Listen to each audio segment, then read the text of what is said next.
Hello students, I'm here again with your chapter number 5 Women Empowerment.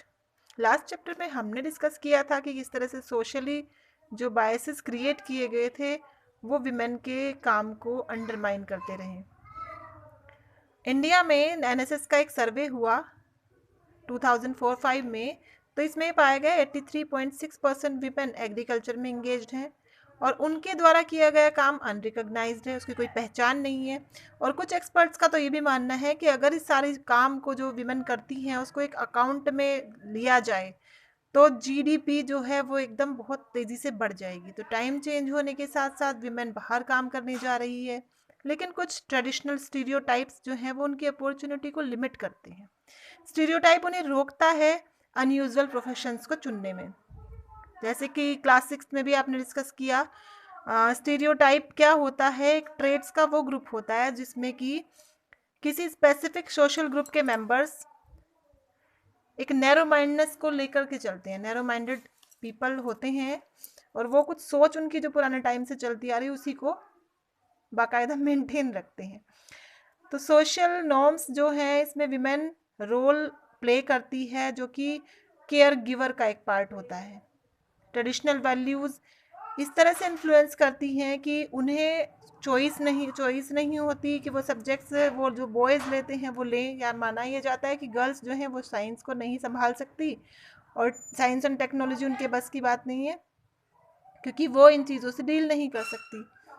तो इस तरह से उन्हें अंडर एस्टिमेट किया जाता रहा। इसी तरह से फिजिकल एजुकेशन के फील्ड में भी उन्हें कोई वैल्यू नहीं दी गई।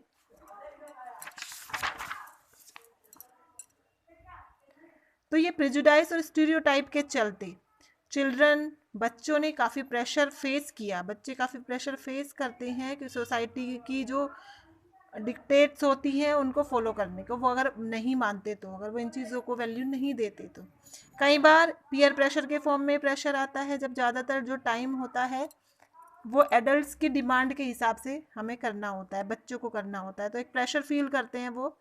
बहुत जल्दी एक यंग एज से ही ये उनके माइंड में ठूसा जाता है कि उन्हें फैमिली चलानी है, बॉयज़ को, और इसी तरह के सब्जेक्ट्स लेने हैं और करियर भी अपना इकोनॉमिकली ऐसा बनाना है जो काफ़ी पैसे मिलते हों जिस करियर में।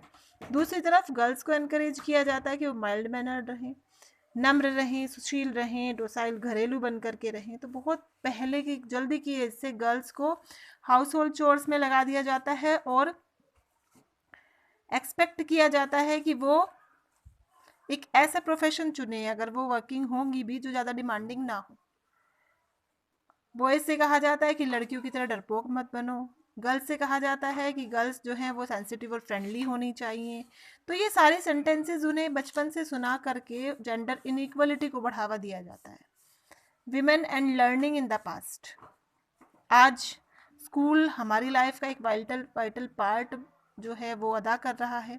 कई सारे स्कूल एंड कॉलेजेस हर कोने पर, हर जगह पर देश के पाए जाते हैं, जगह जगह खुल गए हैं स्कूल्स। तो ये मानना डिफ़िकल्ट हो गया है कि एजुकेशन जो है वो अब पहले की तरह सीमाओं में बंधी हुई है। बहुत कम लोग हुआ करते थे पहले ऐसे जिनको रीडिंग एंड राइटिंग की स्किल में मास्टर होते थे। ज़्यादातर यंग बॉयज़ जो थे वो फैमिली ट्रेड में लग जाया करते थे, थोड़ा बड़ा हुए तो घर के काम में लग गए, जो भी उनका फैमिली बिजनेस हुआ करता था। और गर्ल्स की सिचुएशन तो इतनी ख़राब कि वो तो भूल ही जाती थी कि उन्होंने कुछ पढ़ा लिखा भी है, थोड़ा बहुत अगर कुछ क्लासेस पढ़ी हों। और जो आर्टिसन फैमिलीज़, मतलब जो कारीगरों की फैमिली होती थी, विमेन को केवल सपोर्टिव फंक्शन दिए जाते थे, वो कभी भी मास्टर नहीं हो सकती थी।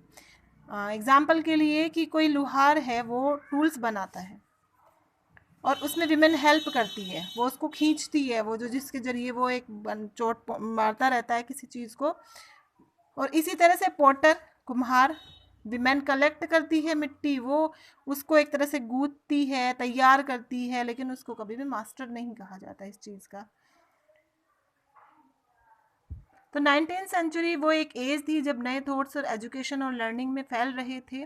कुछ एजुकेशनल इंस्टीट्यूट्स खुलने लगे थे और इसमें कुछ लेडीज़ भी आगे आई जिन्होंने काम किया इक्वल अपॉर्चुनिटी सबको देने के लिए। इसमें पंडिता रमाबाई, राज सुंदरी देवी, रुकैया शेखावत हुसैन, ये कुछ ऐसी उस समय की विमेन थी जिन्होंने एक विद्रोह किया डिस्क्रिमिनेटरी कस्टम्स के खिलाफ और विमेन के एजुकेशनल राइट्स के लिए लड़ी।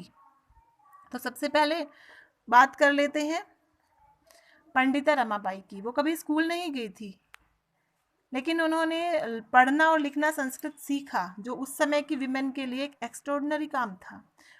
वो लड़ी विमेन एजुकेशन के लिए और उसने एक मुक्ति मिशन के नाम से एक सेंटर खोला पुणे के पास खेड़गांव में 1898 में, जो आज भी काम कर रहा है विमेन के अपलिफ्टमेंट के लिए। यहाँ पुअर विमेन एंड विडोज ना केवल उनको पढ़ाया जाता है, बल्कि उनको कुछ ना कुछ स्किल्स सिखाई जाती है, जैसे कि कारपेंट्री, कोई प्रेस चलाना। राजसुंदरी देवी ने अपने आप भी पढ़ना और लिखना सीखा। जो नेक्स्ट विमेन है राजसुंदरी देवी, इन्होंने बंद दरवाजों के पीछे छिप छिप कर पढ़ना सीखा, और उस समय पर इन्होंने अपनी जो है अक्षर ज्ञान लिया। और माना यह जाता था उस समय कि अगर विमेन पढ़ लिख जाती है तो वो अपने हस्बैंड के लिए बैड फॉर्च्यून लेकर आती है, मतलब बदनसीबी लेकर आती है। तो अल्फ़ाबेट सीख लिए इन्होंने। तो सबसे पहले इन्होंने चैतन्य भागवत नाम से एक बुक पढ़ी। उसके बाद इन्होंने अपनी एक ऑटोबायोग्राफी भी लिख डाली, अमर जीवन के नाम से, और ये शायद इंडियन विमेन की द्वारा लिखी गई सबसे पहली ऑटोबायोग्राफी थी। इसमें उन्होंने विमेन उस समय जो हालत थी विमेन की डेली लाइफ में, अपने एक्सपीरियंस सारे इन्होंने इसमें बताए। नेक्स्ट है रुकैया शेखावत।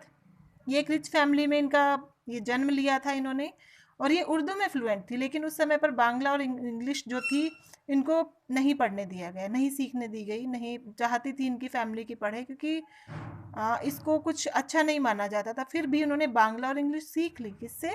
अपने बड़ी बहन से और अपने भाई से। और फिर ये इवेंचुअली एक राइटर भी बन गई। इन्होंने एक बुक लिखी इंग्लिश में, सुल्तानाज ड्रीम, 1905 में, और उसमें इनकी काल्पनिक दुनिया थी। उस सब में इन्होंने अपना जो कल्पना करती थी विमेंस के लिए, वो सब इन्होंने उसमें डाला, उसमें लिखा। और इसके अलावा इन्होंने एक हाई स्कूल भी खोला भागलपुर में, बाद में जो कोलकाता शिफ्ट हो गई, Shekhawat memorial girls high school के नाम से। Women and learning today, same schooling facilities दी जा रही हैं अब, चाहे चिल्ड्रन सभी को, चाहे वो गर्ल्स हो या बॉयज़ हो, सभी को पढ़ाया जा रहा है। लेकिन फिर भी काफ़ी इसमें अगर देखा जाए तो 1961 की सेंसस में, सेंसस क्या होता है? जिसमें पॉपुलेशन किसी कंट्री की हर 10 ईयर्स के बाद उसको काउंट किया जाता है, इंफॉर्मेशन ली जाती है उसके बारे में। तो 40% मैन जो 7 से ऊपर के थे वो लिटरेट थे, वो अपना नेम लिख सकते थे, जबकि 15% वीमेन ही ऐसा कर पा रही थी। उसके बाद 2001 में 76% मैन हो गए, 54% वीमेन। और 2011 में जो सेंसस हुई उसमें भी काफ़ी गैप था फीमेल और मेल में एजुकेशन के मामले में। ये ग्राफ इसी चीज़ को शो कर रहा है। अर्बन एंड रूरल का यहाँ पर डाटा दिया गया है, बताया गया है, उसके बारे में पूरा डेटा है ये। शेड्यूल कास्ट एंड जो हमारी रूरल एरियाज़ के बच्चे थे, ये बहुत कम पढ़ पा रहे हैं अभी भी, स्कूलों की कमी की वजह से या फिर टीचर्स ना होने की वजह से। आदिवासी कम्युनिटीज़ के बच्चे जो हैं कई बार अपने आप को डिस्क्रिमिनेट फील करते हैं, दूसरे बच्चों के साथ बैठ करके उन्हें भेदभाव वाली फीलिंग आती है, तो वो स्कूल छोड़ते हैं टाइम से पहले। विमेंस मूवमेंट, अब सिचुएशन जो है काफ़ी चेंज हो रही है, काफ़ी बेटर की तरफ चल रहे हैं हम। तो कई सारे मूवमेंट चलाई गई विमेन अपलिफ्टमेंट के लिए। बहुत सारी गर्ल्स स्कूल ज्वाइन कर रही हैं, ज़्यादा से ज़्यादा विमेन अपने घरों से बाहर आ रही हैं इकोनॉमिक स्टेटस को अपने इम्प्रूव करने के लिए। तो इस सब के लिए एक लड़ाई लड़ी गई, काफ़ी लंबी एक लड़ाई लड़ी गई। इन सब चेंजेस को रातों रात नहीं लाया गया, और ये पूरा स्ट्रगल कहलाया विमेंस मूवमेंट। अलग अलग जगहों से विमेन इसके लिए खड़ी हुई और उन्होंने लीगल सपोर्ट मांगा विमेन के लिए एंड स्ट्रगल किया जस्टिस के लिए। किस तरह से? कैंपेनिंग की गई। विमेंस के ग्रुप 1980 से ही उन्होंने डाउरी डेथ्स के खिलाफ बोलना शुरू कर दिया। उसमें क्या होता था? यंग ब्राइड्स को मार दिया जाता था, परेशान किया जाता था उसके हस्बैंड या इन लॉज के द्वारा मनी के लिए। तो विमेन ग्रुप जो था वो कोर्ट गया, उन्होंने आवाज़ें उठाई, गलियों जा कर के इन्होंने इसका प्रचार किया कि जो है गवर्नमेंट इसके खिलाफ कुछ ना कुछ करे, और जो दहेज हत्या होती हैं, डाउरी डेथ्स होती हैं, उसके खिलाफ जो ऑफेंडर्स होते हैं उनको पनिशमेंट दिया जाए। और इसका फ़ायदा भी हुआ। 1997 में विमेन को प्रोटेक्ट करने के लिए ऑफिसेज और एजुकेशनल इंस्टीट्यूशन में, उसके लिए भी 1997 में कानून बनाया गया। और डोमेस्टिक वायलेंस से बचाने के लिए 2006 में भी नए कानून बनाए गए सरकार के द्वारा। रेजिंग अवेयरनेस भी एक इसका तरीका था विमेन मूवमेंट का। इसमें क्या होता है कि डिस्क्रिमिनेटरी सोशल जो प्रैक्टिस है, जो जहाँ पर भेदभाव होता है विमेन के लिए, उसके खिलाफ अवेयरनेस क्रिएट करना।